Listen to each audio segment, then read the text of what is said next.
Good morning, campers. I apologize for lack of video from yesterday, but I had a power situation. I still have a power situation. My battery source only had a little bit of juice in it, and I spent it all trying to top up my phone, and I only got my phone to about 35%. So I don't know what happened there. I'm gonna have to keep an eye on that, and if that becomes a problem again, I'm gonna have to buy a second battery bank, so I can't have my phone dying on me. I added some juice to it. It was down to about 12%, and I stopped at the Housatonic power plant, believe it or not, where there's a shower on the outside of the building. It's you know, you're out in the open, you're not gonna like strip down and take a real shower there.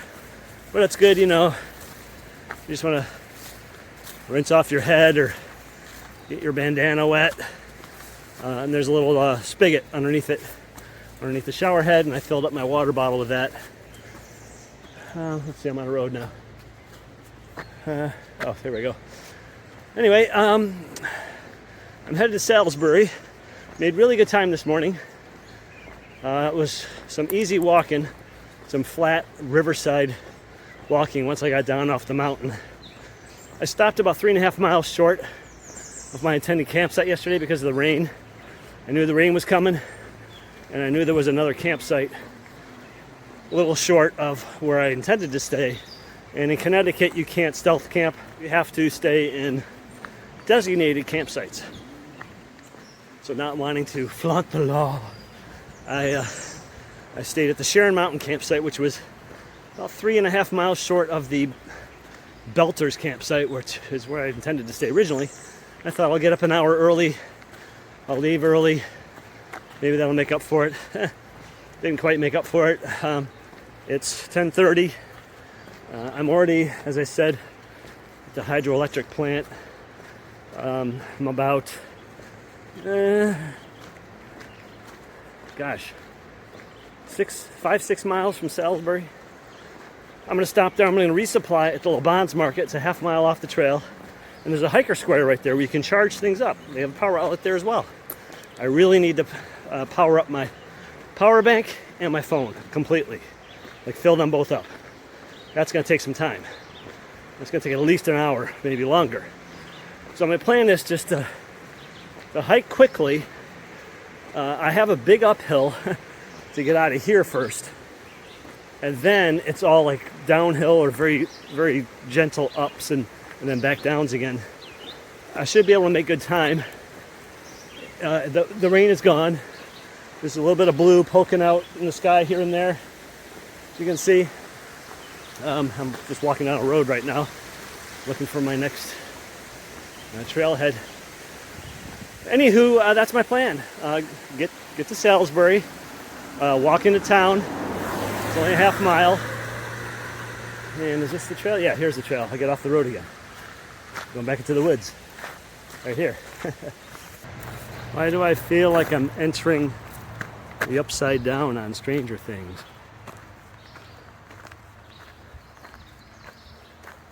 I don't know if you can see it. That white floaty stuff. It's like it's snowing. It's a cottonwood.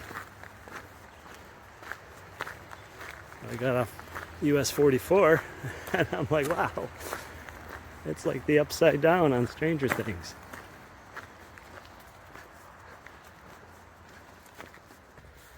Hey, so I'm headed back to the trailhead. I'm coming down a bike path in the town of Salisbury, Connecticut. It was a nice stop. It was about a 0.4 mile or so walk from the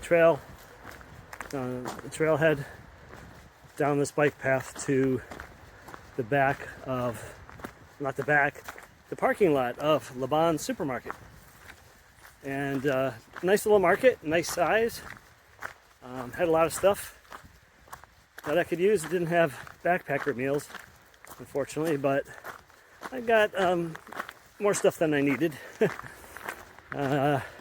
But it said that there's a hiker square behind the store where there's trash and tables and, more importantly, electrical outlets. Sure enough, I go back there, I find the outlet. It's like sticking out of the ground. So I plug my stuff in. I plug the battery pack into the wall charger, and then I plug my phone into the battery pack. The phone says charging. It's like, oh great. And I check it 5 minutes later, it says not charging. It only went up 1%. I'm like, what? So I fiddled around. Anyway, long story short, apparently the phone was charging off the battery pack, but the battery pack was not drawing any power out of the outlet. After fiddling around with both outlets and switching the cables back and forth different ways, I couldn't get it to charge. So some other hikers said there's another outlet on the other side of the supermarket. Okay, I go down there and try the same thing. Nothing doing. I'm like, what the hell? They didn't turn the power on to these outlets or something? Oh my gosh. So I'm sitting there thinking, I've got a phone with 16% power and it has to last 3 more days. That's not happening. So now I'm thinking I'm going to have to get a hostel in town for the night and just charge everything up and be done with it. But then I noticed there's a bank that faces the hiker square directly opposite the supermarket. So I see an outlet in the corner of that building. I go over, plug in my plug, boom. Right away everything's lit up and charging. So I got my phone to 60%. The battery pack, I don't know how, it's probably a third full if that. I might be able to top up my phone once if I'm lucky, if it's only, as long as it's only down to 30 or 40%. If I had known about that outlet situation earlier, I could have had my phone up to at least 80%. So that kind of sucks, but so I'll have to be conservative with my video again until Sunday or Monday when I take a zero and I get a motel. Oh, the bugs. All right, I'm back at the trailhead. Made it to the Riga shelter, which you see behind me, but I wanted to show you the view. I'm going to stand right in front of the shelter and turn the camera around.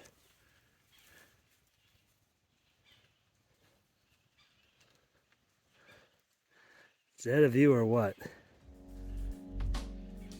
And that is east. That's where the sunrise is going to come up.